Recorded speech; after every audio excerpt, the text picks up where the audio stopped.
আসসালামু আলাইকুম রহমতুল্লাহি ওয়া বারাকাতুহু। আলহামদুলিল্লাহ ভালো আছি আপনাদের ভালোবাসা নিয়ে।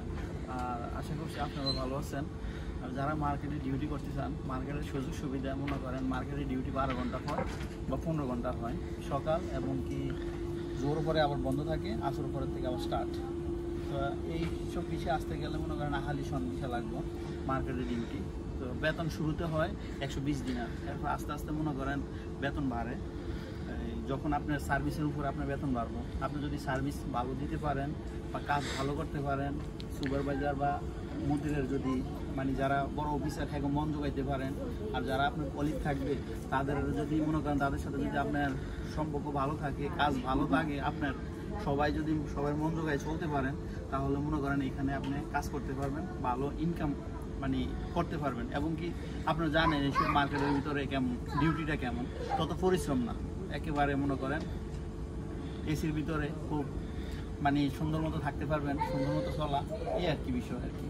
মার্কেটের বিষয়ে অনেকে কমেন্ট করছিল আর কি, ভাই মার্কেট বিষয়ে একটু জানান। তো আমি এখানে অনুমতি নিয়েছি, নেওয়ার পরে ভিডিওটা বানাইতেছি। তো মার্কেটটা দেখেন কত সুন্দর। এইসব মার্কেটে ডিউটি করতে মজা লাগে, কারণ যারা ডিউটি করে তারা মোবাইল ফোন ইউজ করতে পারে, কোনো জায়গায় পারে না, মানে দেয় না আর কি, কর্তৃপক্ষ দেয় না। তো এই বিষয় আর কি। বেতন নিম্ন হয়েছে 120 দিনার, আর উপরে 200 দিনার হয়, 250 দিনার হয়, এর থেকে বেশি কিছু হয় না আর কি। আহালিশন ভিসা লাগে অবশ্যই, আর পরিচিত লোক ছাড়া আপনি ঢুকতে পারবেন না এইসব মার্কেটে, পরিচিত লোক লাগে।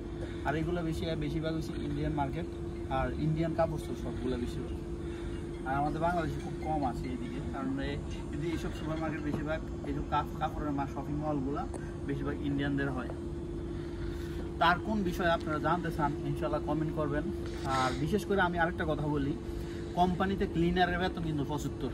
আপনি যেই ধরনের কোম্পানিতে আসতে চান ক্লিনারে 75 দিনের বেতন হবে, এর বেশি হবে না। যদি আপনারা বলেন এর থেকে বেশি হবে না, দালাল আপনাদেরকে বলবই বেশি হবে, কিন্তু বেশি হবে না, 75 দিনের বেতন। তো আশা করি এটা বুঝতে পারছেন।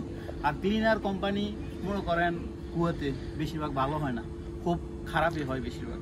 আর 3 বছরের কন্ট্রাক্ট, আপনি 8 লক্ষ দিয়ে আসেন, 9 লক্ষ টাকা দিয়ে আসেন, 3 বছরের কন্ট্রাক্ট।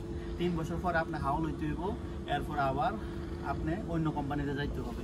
তো আপনি এটা চিন্তা করবেন, 3 বছরের জন্য আপনি 7 লক্ষ 8 লক্ষ টাকা দিয়ে আসবেন ক্লিনারের বেতন 75 দিনের 8 ঘন্টা ডিউটি। তো আপনি 3 বছর পরে যখন কন্ট্রাক্ট শেষ হবে তখন কি আপনি উঠাইতে পারবেন? আপনার যে চালানটা খরচ করে আসছেন, যে টাকাটা আপনি ইনভেস্ট করছেন, এই টাকাটা উঠাইতে পারবেন না। তো আমি এটাই বলবো, আপনারা বুঝে শুনে আসবেন। আর বর্তমানে মনে করেন ইয়া নাই, আকুত বিষয় নাই। অনেকে বলে ভাই আকুত বিষয় আছে, আকুত বিষয় নাই, কারণ লামানা নাই, এই কারণে আকুত নাই। তো আমি এটাই বলবো আপনাদেরকে, যারাই আসেন বুঝে শুনে আসবেন, দালাল হতে সাবধান। ভিসা ক্রয় করার আগে বুঝে শুনে ক্রয় করবেন, ভিসার সম্পর্কে বুঝবেন, ভিসার কী সুযোগ সুবিধা আছে, কি অসুবিধা আছে, এই বিষয়ে বুঝবেন, সব কিছু মানে বুঝে শুনে নেবেন। কারণ 2 বছর পরে টিকিট দিব কিনা, এবং কি আপনি যে থাকবেন আকামা দিব কি, সব বিষয়ে আপনি বোঝাপড়া করে এরপর আপনার ভিসা ক্রয় করবেন। কারণ ভাই এখন বাইরে কাজ করবেন, বলবো দালালে বাইরে এখন অনেক চেকিং সমস্যা আছে। এই মার্কেট বিষয়ে এই বিষয় আর কি। আর যদি এর থেকে বেশি কিছু জানতে চান কমেন্ট করবেন। ভালোবাসা অবিরাম, সাপোর্ট চাই অল টাইম, আর সাবস্ক্রাইব করবেন, আপনাকে বলছি।